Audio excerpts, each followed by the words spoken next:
What's up guys, Mega Man here, and this is a quick review for Ghost of Tsushima's new DLC, and this review will include spoilers. First up, let's talk about the story. I thought they did a good job expanding on this story, having Jin go to Iki Island because some of the Mongols were coming over to Tsushima. Jin takes off to the island to find the source of the problem, as well as dealing with the loss of his father and what the samurai did to the people on that island. The people that Jin works with, the many villagers as you travel throughout the new island, you just hear the stories and how they talk about the samurai, what they did years before. The impact that it left and why they kind of don't like samurai being there. This is something that he's been probably putting off for years, and he has to force himself to really think about it because him, his father, and the other samurai were there years before.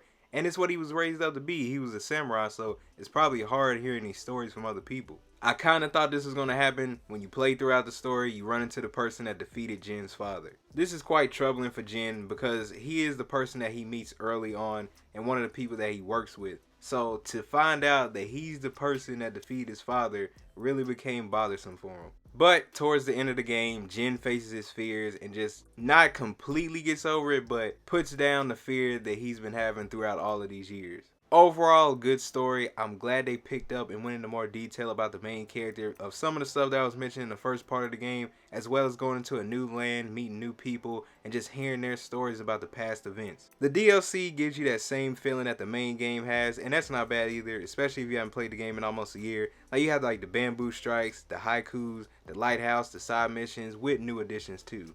Some new added stuff that you can do is like being able to play the flute for animals and archery challenges where you can earn rewards. This item right here is quite useful for everyone. They added in saddlebags. A saddlebag will double the amount of ammo you can pick up. Additional ammo will be sent to your saddlebags and replenish your inventory when mounting on the horse.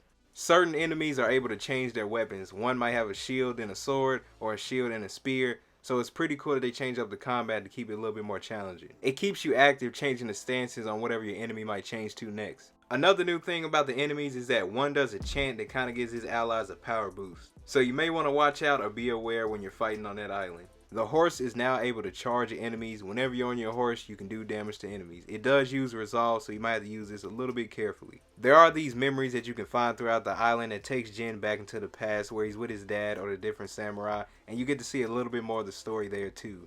Of course, with Ghost of Tsushima comes new armors. They added in the 3 PlayStation exclusive armors that you see right here on your screen that was announced last year for the Ghost of Tsushima Legends online multiplayer. These are some cool armor sets, or how they styled them to make them look like it. It's fun seeing PlayStation games add in other PlayStation games, kind of like how Ratchet & Clank Rift Apart did.